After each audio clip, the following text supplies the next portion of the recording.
Hey guys, this is Ken over at Rise Marketing here for another installment of Small Business Friday. Today we're going to talk about something that is super common when it comes to the online marketing industry, but also just for small business owners. I think it's important to educate them on what success really means. So we get this question a lot, do I need to be number one? Or sometimes they don't even ask that, they're just demanding, I need to be number one. People want to be number one on every keyword that may drive traffic to their business. Sometimes those are really unrealistic and really vague keywords that are never going to rank well, but that's kind of what people expect. And so obviously this obsession with being number one, there's reason behind it. For a long time, especially in years past, people saw you number one, they'd click on you, they'd call you, they'd get your business. It was fairly quick. That's the same kind of concept with people in the phone book. Back in the day, you'd see AAA storage or AAA auto supply or whatever. You'd have all these A's to try to be first in the phone book. But over time, that kind of went away. And then with online marketing, this kind of idea is also kind of going away. It's great to be number one. We want to be number one on as many keywords as we possibly can. And really, you just have to understand what it takes to get there, and your competition in your area, and whether or not that's even realistic or not. So to answer this question, Ricky Bobby, he's very famous for this quote. It's not always about being first though, in our opinion. And so he says, if you ain't first, you're last. But when it comes to marketing, that's not necessarily true. The thing we see all the time is that people are more educated when it comes to their purchase behaviors. They want to go through and actually become educated on what they're buying. That's why Amazon is so big, because they can go in and they can see all the reviews on that exact product. They can get pictures, they can see all this information about it, right?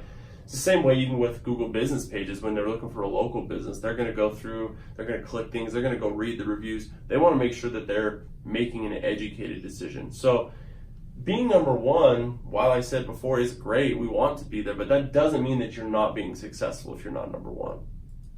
So to prove this fact, this is a little chart here showing the percentage of clicks on Google's first page. So if you're in the number one ranking, you're getting about 28 to 30% of the clicks on that first page. If you're in the number two spot on the first page, you're getting about 20 to 22%. Number three, I think, goes about 10 to 14, and so on down the line. So you can see here, even if I'm not number one, there's still a good chance I'm going to get a pretty decent amount of traffic.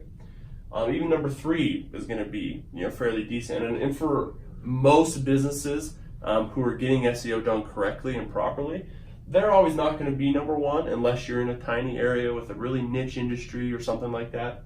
But a lot of times you'll be kind of sprinkled throughout on the different variations. For example, we do a lot of business with a lot of self-storage facilities. And so you may see them ranking number one on keywords like self-storage, St. George, Utah. But they may be number three on storage units, St. George, Utah, or number two on storage facility, St. George, Utah. So you're going to see that you might be kind of scattered throughout this spread here, but just because they're not number one on every single keyword doesn't mean you're not being successful, doesn't mean your SEO is not working.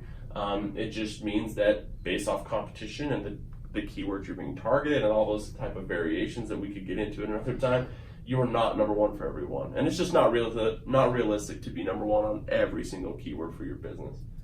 To kind of further prove this point, this is a generic search here, self-storage St. George, Utah. This is what's going to come up.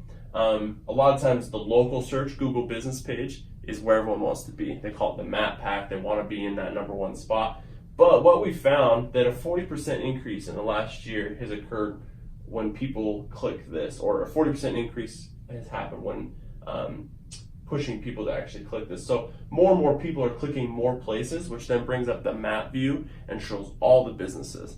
So more and more people want to go through and see which one has good reviews, check out their website, see what features they have, things like that. Again, this goes back to our consumers nowadays. They want to be a little bit more educated on the decision that they're making. And so that's why reviews are important. That's why your website's important, making sure that it has all your information and stuff like we've talked about in past videos. But this just shows that just because you're not right here doesn't mean your business page won't get clicked either. So let's just give a quick example of this to kind of wrap this up. So we have a storage facility client in Texas, fairly large area in just outside of Austin, Texas. He's currently ranking number 3 to number 5 on most of their keywords. So he's not dominating. He's only number 1 for like his specific name and a couple other keywords, but the majority of keywords that are really bringing traffic, he's ranking number 3 to 5 on. However, he's still averaging 235 organic visitors, meaning they searched something, they clicked on his link from the search engine. Which, like I said here, that means SEO is working. He's getting organic traffic, right? He does also have a PPC budget with Google Ads, but it's relatively small. But he's also focused on getting good reviews so that his overall rating looks promising. His occupancy at his storage facility consistently at 95%. He's consistently raising rates, so he's making more money off those units, and he's adding a new location in the future. So he's being wildly successful with his business, but he's not number 1 on anything. But because he has a balanced approach, he's being effective. So that brings us to the last point here. Being balanced in your marketing approach doesn't mean that I have to have an equal distribution of efforts when it comes to my marketing strategy. It doesn't just mean, well, I've got to go all in on SEO or all in on social media, and then over here I've got traditional marketing that's nowhere near that, right?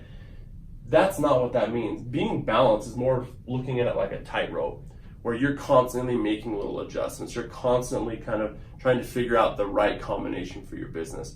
That's what a balanced marketing approach really is factoring in your online marketing with SEO, social media, customer reviews on your business page, pay-per-click ads, Google ads, Facebook ads, Instagram ads, YouTube ads, all those things. You're factoring in what makes sense for your business and then tracking the results so you know what's working. And also that includes your traditional marketing as well. So with that being said, make sure you guys are being balanced. Make sure that you're not being obsessed with being number 1. Take a healthy look at what your current marketing strategy is and what the results are actually showing. We're going to dive in the next video into 3 steps to creating a balanced marketing strategy. We're going to hit on some of those points again. We're going to go through that in the next week's video and kind of highlight what areas you should be looking at, what type of adjustments you should be making. So if you guys have any questions, feel free to comment below, send us an email and submit any questions you guys have. Thanks.